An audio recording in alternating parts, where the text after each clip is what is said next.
আজকে আলোচনা করব জল দূষণ নিয়ন্ত্রণ করার উপায়। এই জল দূষণ নিয়ন্ত্রণ করার উপায় সম্পর্কে আজকে আলোচ্য বিষয়।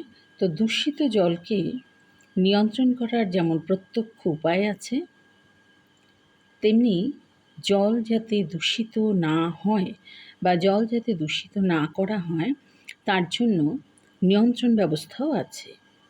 যেমন নদী, খাল, বিল, পুকুর, হ্রদ, সমুদ্রের জলে সরাসরি আবর্জনা ফেলা বন্ধ করা, অর্থাৎ সেটাকে বারণ করতে হবে বা নিষেধ করা।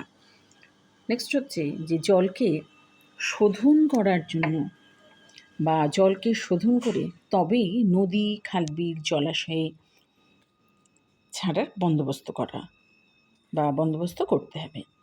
এছাড়া পুকুর, খাল, বিলের জলে গরু, মোষ এই সমস্ত গবাদি পশুগুলোকে স্নান করানো বন্ধ করতে হবে।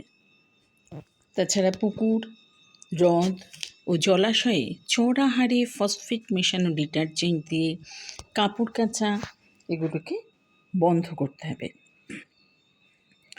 এছাড়াও চাষ আবাদের কাজে অতিরিক্ত সার ও কীটনাশকের প্রয়োগটাকে বন্ধ করতে হবে। এই চাষ আবাদের কাজে যে সমস্ত কীটনাশক ও সার ব্যবহার করা হয় সেগুলি বৃষ্টির জলে ধুয়ে সেগুলো পুকুর, নদী, নালা, খাল, বিল এগুলোর মধ্যে এসে পড়ে, যার ফলে জল দূষিত হয়। এছাড়াও সমুদ্রের জলে তেল যদি ছড়িয়ে পড়ে তাহলে এই তেলগুলোকে ছড়ানোটাকে বন্ধ করতে হবে। আচ্ছা, আর এছাড়া হচ্ছে যে আবর্জনা দিয়ে পুকুর বা জলাশয় ভরাটা বন্ধ করতে হবে। আর জনসচেতনতা বৃদ্ধি করতে হবে। আর জল দূষণ সংক্রান্ত বিভিন্ন যে আইন বর্তমানে হয়েছে সেগুলোকে মেনে চলতে হবে। তো এইভাবেই জল দূষণ নিয়ন্ত্রণ করা যায়। তো তাই